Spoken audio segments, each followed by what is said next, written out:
സൂര്യൻ ഉദിക്കുന്നത് കിഴക്കോ പടിഞ്ഞാറോ? പഠനത്തിന്റെ ആദ്യഘട്ടത്തിൽ കാണാപ്പാഠമാകുന്ന ഉത്തരം. പക്ഷെ 2012 ഉത്തരം മാറ്റി പഠിക്കേണ്ടി വരും എന്നാണ് മുന്നറിയിപ്പ്. അല്ല, മാറ്റിയോ മറിച്ചോ പഠിക്കാനായി ഭൂമിയിൽ ഒന്നും ശേഷിക്കില്ല എന്ന് ശരിയായ അർത്ഥം. അതായത് മതഗ്രന്ഥങ്ങളിൽ പറയുന്നത് പോലെ ലോകാന്ത്യം.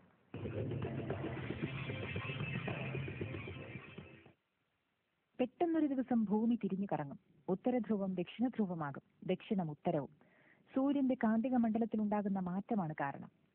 ഒരു പ്രത്യേക അവസ്ഥയിൽ സൂര്യോപരിതലത്തിലുണ്ടാവുന്ന കൊടുങ്കാറ്റുകൾ അതിശക്തമായ വൈദ്യുത കാന്ത തരംഗങ്ങൾ അഴിച്ചുവിടുമെന്നും ശാസ്ത്രജ്ഞ സംഘം പറയുന്നു. ഈ തരംഗങ്ങൾ ഭൂമിയിൽ എത്തുന്നതോടെ ഭൂമിയുടെ കാന്തിക മണ്ഡലം തകർന്ന് ചിതറുമെന്നാണ് മുന്നറിയിപ്പ്. സംരക്ഷണ കവചമായ കാന്തിക മണ്ഡലം നഷ്ടമായ ഭൂമിയെ സൂര്യനിൽ നിന്നുള്ള തരംഗങ്ങൾ ആക്രമിക്കുകയും റേഡിയേഷൻ മൂലം ആകാശം കത്തിയെരിയുകയും ചെയ്യുമെന്ന് അവർ മുന്നറിയിപ്പ് നൽകുന്നു. ഇതോടെ ഭൂമി തിരിഞ്ഞു കറങ്ങുമെന്നും ശാസ്ത്രജ്ഞ വചനം. ഭൗമപാളി പൊളിഞ്ഞിളകും, ഭൂചലനം, അഗ്നിപർവ്വത സ്ഫോടനം, ചുരുക്കത്തിൽ ലോകത്തിന്റെ അന്ത്യം. അറ്റ്ലാന്റിസുകാർക്കും പിൻഗാമികളായ മായൻ വംശജർക്കും പുരാതന ഈജിപ്ഷ്യൻ വംശജർക്കും ഇതെല്ലാം കണക്കുകൂട്ടാൻ അറിയാമായിരുന്നു എന്നാണ് വാദം. അറ്റ്ലാന്റിസിന്റെ ദുരന്തം ഇവർ പ്രവചിച്ചിരുന്നു അത്രേ.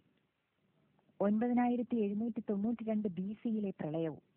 ഈജിപ്തിലെ ഭീമൻ ഭൂഗർഭ അറകളിൽ ഈ രഹസ്യങ്ങളെല്ലാം അടങ്ങുന്നു എന്നാണ് ദ ഓറിയൻ പ്രോഫസി എന്ന പുസ്തകത്തിന്റെ രചയിതാവായ പാട്രിക് ഗിറൽ പറയുന്നത്.